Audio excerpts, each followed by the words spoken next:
actually one of you. My master's degree work was in instructional technology at Utah State University, and that's what I did. But that quote there, I ran into it a few months ago, and I thought, you know, I taught high school for 20 years, and that absolutely describes about everything that I did as a high school teacher. I could have them read, and I could have them watch, and then I would know they wouldn't learn. I was pretty good at that. For about 10 years, I understood really good that I could have them read, and I could have them watch, and I could also see that they didn't learn. And then all of a sudden I realized that there had to be something more than that, and that was that they had to engage themselves. Their minds, their hands, everything had to engage. And then I still didn't know if they learned, but their test scores went up. So I don't know what that's a reflection of, but they got better at it. So today I'm going to give you a chance to engage in that kind of a lesson. And I actually just tried it this morning for the first time to make sure that it would work. Because I'm not sure what I do that works sometimes. But this is my high-tech equipment this time. It's a piece of sewer pipe. Okay? And I have nice things in here. This is just a block of wood. And the block of wood is because I made, you guys know what a pile driver is? You know, if you've ever pounded electric fence posts, that's a form of a pile driver, or watched them tear down buildings or something else, that's a form of a pile driver. Well, I made 3 pile drivers. One's 10 centimeters, one's 20 centimeters, one's 30 centimeters. Okay? That's what they are. And they're actually full of rock salt. That's the only thing I can find real quick today that would make them kind of heavy.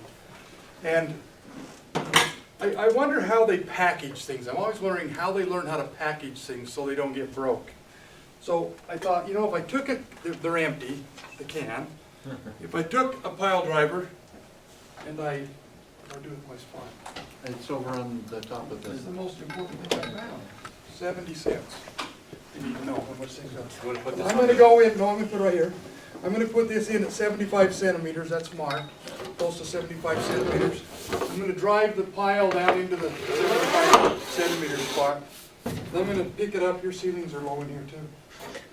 Okay. Oh, no, we can do this. Maybe, well, we're going to have to go up. It's just how life is in these back buildings. I might move that in a minute, okay? So, what we're going to talk about is the ability to get hurt. That's what we're going to talk about today. Different things have the ability to hurt you worse than other things. In the process that I have here, I have the little one in, there's this one and this one. Everybody knows that if I was going to get hit, I'd rather get hit with this one. Does that make sense? Mm-hmm. So you just pull out the thing. It hits a can. There's a chair.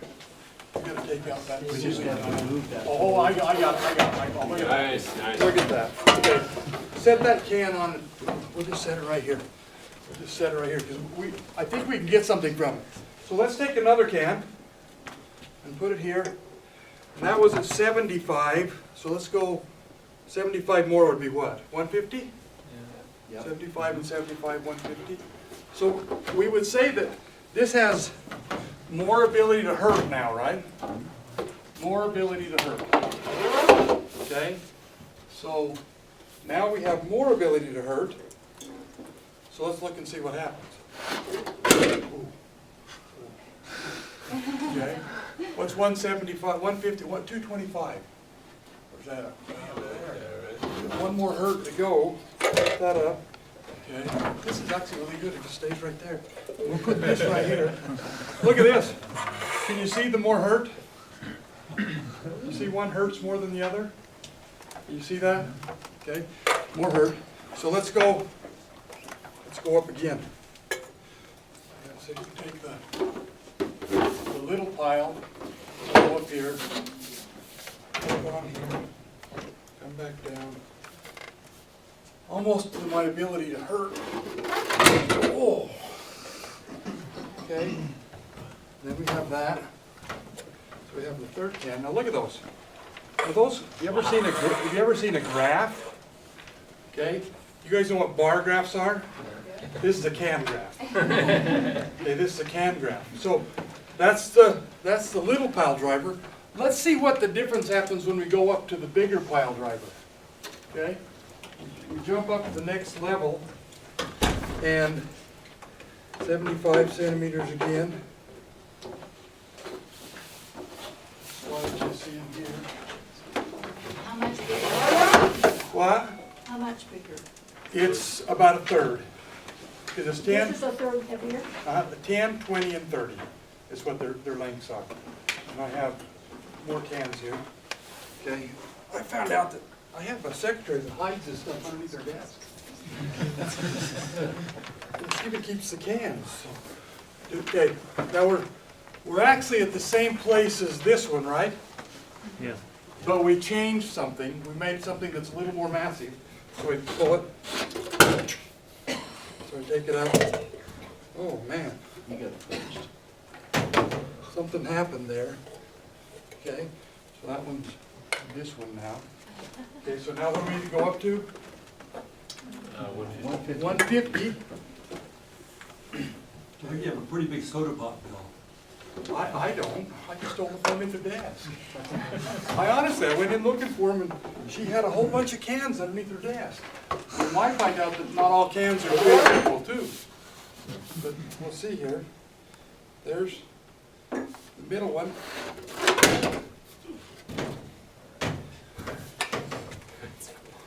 Okay, that'll get pretty good. That one, I think that's a bad can. I think it's in an all, oh, you get the good stuff. Shasta. Okay, and we're from the 225, right? 225.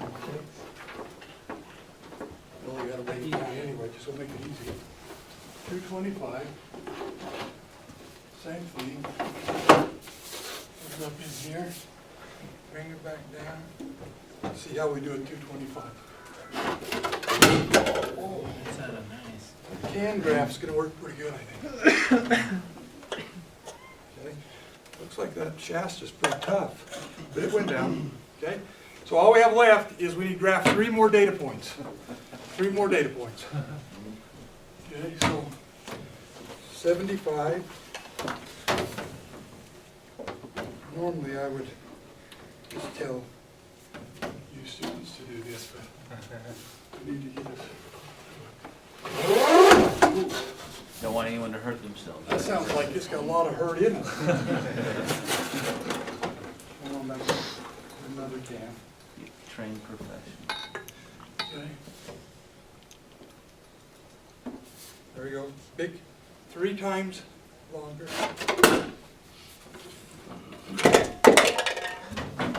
Okay, so now we're over to this one. Okay, and we do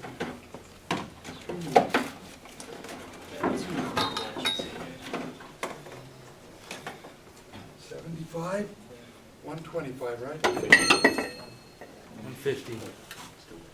Which one? 50.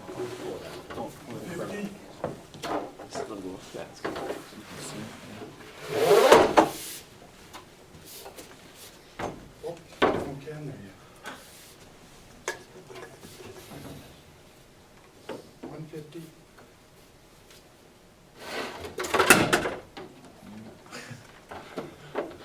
Okay, I made my voice right. Just listen to it. Okay, there's 150.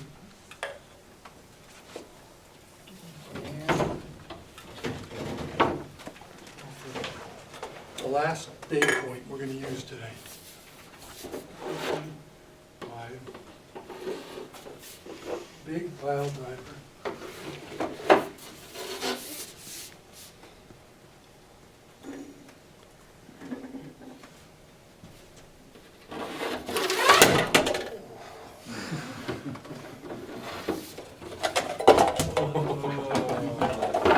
You didn't have a chance.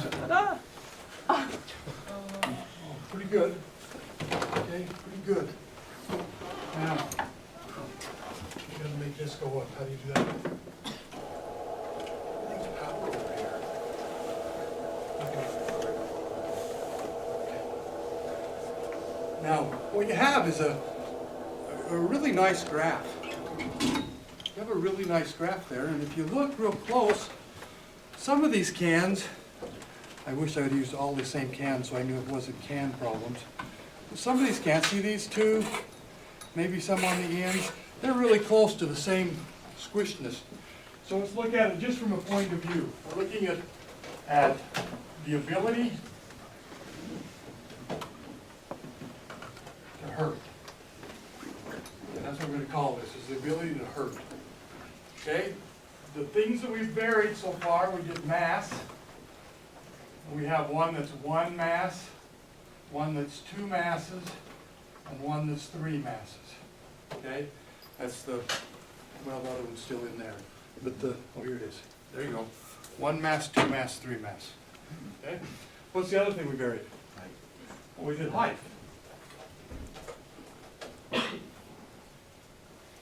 So we did one height, two heights, and three heights. Basically, we did them all 75 centimeters. We'll just call them heights right now, okay? Because we just varied them. And if we look at those two things,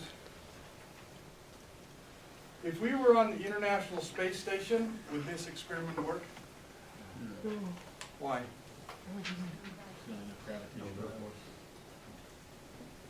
Ceilings aren't tall enough there, I think. Probably, that's probably good. We could do a shorter tube. Okay? They drink Pepsi. There's actually almost as much gravity at the International Space Station as there is here on the Earth. But it's affecting everything. But on the, at the International Space Station, everything's falling. And so it won't fall because everything else is falling also. And that's just a physics kind of thing, don't worry about that. But that's why it won't work there. If we were on the moon, would it have the same hurt as it has here on Earth? So the other variable here is how fast you can accelerate, right? So that's gravity. And so we'll just assume that we know what gravity is. It's the same on all of these. So if we multiply these out, I get 1 times 1 is 1. I get 2 times 2 is 4. I get 3 times 3 is 9. I did this wrong, by the way, because I need to do this way. Where's your eraser? Right here. I need to do it this way. Okay. For the one mass, I have 1 height, 2 heights, and 3 heights, right? For the 2 mass, I have 1 height, 2 heights, and 3 heights. And for the 3 mass, I have 1 height, 2 heights, and 3 heights. Okay, that's what I have. So 1 times 1 is 1. So the ability for this one to hurt is 1. Does that make sense? 1 mass times 2 heights is what? 2. You guys are pretty good. Okay. The ability to hurt is 2. 1 times 3, the ability to hurt is what? 3. Okay? So 2 times 1, the ability to hurt is what? 2. 2 times 2, the ability to hurt is what? 4. 4. 2 times 3, the ability to hurt is what? 6. 6. Look at this. 1 can and 2 heights should be about the same as 2 masses at 1 height. Can we find those cans? This was 1 can at 2 heights, 2 cans at 1. Okay, and remember I told you that can looked like a wimp? I think that's the problem. But those should be about the same. That's pretty bad. Let's see if we can find another one. 3 heights, 1, that's 3, right? 3 and 2 is 6. Oh, we got 6 is right here, right? So the 3 at the middle, which one's it? Pick it out. 3 at the middle, that one right there. It's the Shasta, isn't it? No. 3 heights at the middle. Is it the Shasta? And this one? No, but It's that's it's these two, isn't it? Look at that. It's these 2 cans. You see that? It's those 2 cans. They're the same. So the ability of hurt comes with 2 things. What are they? That we know of already. Mass and height. That's the ability of hurt. And the last one we don't talk about is gravity. Okay? Is G. Okay? Whatever the acceleration is of it, but it's all the same here. And so we know how to calculate how hard something will hit. And even in this case, I think I have 1 weak can, but in this case, the pattern really shows up with those 2 different cans. They're basically the same thing. Okay? Now, when people package things, do you think they have to worry about making sure they don't get broken in movement, okay? And so they don't get hurt, and so that's what we're going to do. We're going to see if you can package something so it won't get hurt, okay? It's pretty simple. Because the thing you're going to package is a single Pringle potato chip, okay? So your job is to take out one single Pringle potato chip and build a package around it so that we can put it here. We don't want to mess around, so we'll do big guy. Okay? We'll do big guy from 2 meters, just right here. We'll do big guy from 2 meters. Sweet. That make sense? And it has to be able to fit in the tube, just like this. We still have to be able to set it over it. Let it go, and then we'll see if you can package a single Pringle potato chip so that it doesn't get dusted or busted, or whatever you want to use. Whichever, some of them will, I'll show you. Sometimes we could call it dusted. Okay? You put a single Pringle in there, and you use, well, we don't have to use any of the big ones for this. Okay. I'm sure there's a rule against doing that. No. You hit the nail, you You didn't got your hit nail. Sorry. My spike, where'd my spike go? It was pointing at me. I love my spike. And now, for a science teacher, what I would tell you just happened was we're just developing the idea of potential energy. And potential energy is actually mass, height, and gravity. And that's what it is. But I want the kids to think of it as how energy is kind of how much it could hurt something when it comes to potential. So you do this, okay, and you look down there, and we didn't do a very good job packaging that Pringle, okay? And so that's kind of the process there. Now, the hard part of it is all you get is what's in these boxes. Unless you can find something else in the trash can, you know. Got an extra can? I got cans. Okay, in these boxes, I'm just going to put them right here, because you guys spread yourself out. There's just junk. And it's mostly just junk out of the kitchen. Okay? It's just your kitchen sink kind of project. Okay? And that's what you have there. So, Any team can pull out of any box. oh, you can use anything you can find in there. And how I usually do it, there's this thing right here. We're going to base how good your project is on how light you can make it. So let's say we had a great big grand prize or something. It would be whoever's Pringles survived with the least amount of mass. Because shipping stuff, they want them in light containers to protect them. Like you ever think about an egg carton? They do a really good job of protecting eggs, by the way. There's probably a reason for that, but are they out of heavy stuff? Absolutely light stuff, okay? So if they ship your computer to you, they probably would like to be able to protect it, but in a light amount of material, because that saves them money in shipping and in building. Does that make sense? So this scale will let you measure it.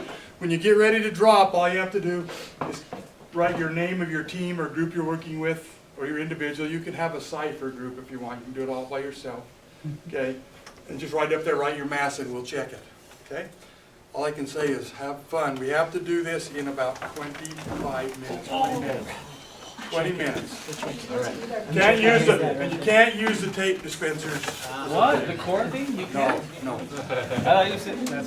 I just lied.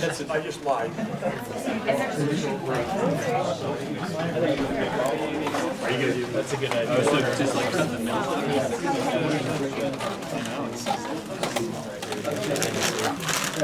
You should try it too. Here, let's just drop one of those on here and see run it by itself.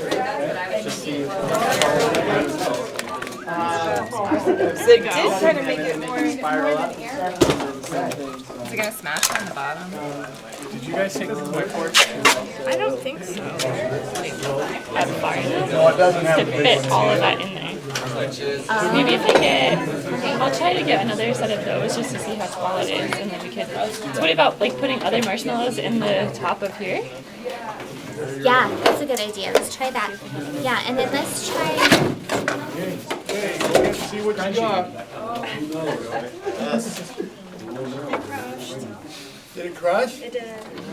Here we go. I'm still curious how this will work, so grab some marshmallows and try it. Edible tape, right? 55. Okay. 55 Pretty grams. heavy. Man, it locks in too. Yes! Bounce isn't a good thing in physics. Same design. More efficient. Here we go. Somebody's got to survive. No, they really just need to learn how to put things on their shelf. Got it. Sounded good. Grab the thing.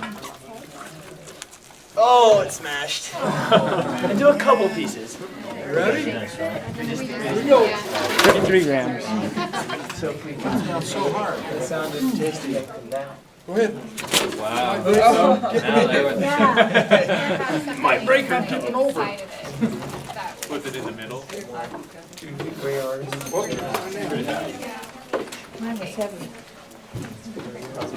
Oh, yeah, dig it out of the cereal. It's in the Cheerios? Oh, chips in the Cheerios. Cheerios are okay. Excellent. Yeah, Cheerios survived. The chip protection.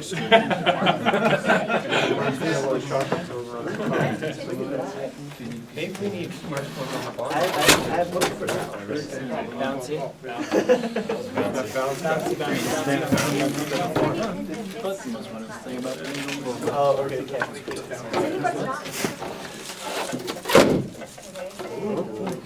Airbags.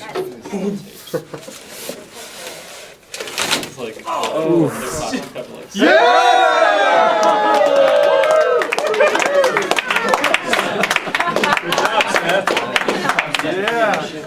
Wasn't very massive, but it did have some height, right?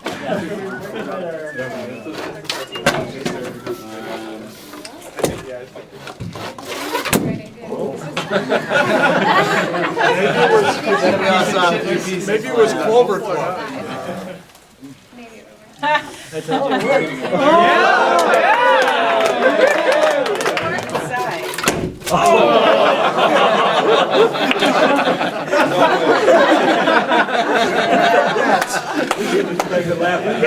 That gets everybody so we can start talking about things like mass, gravity, and height.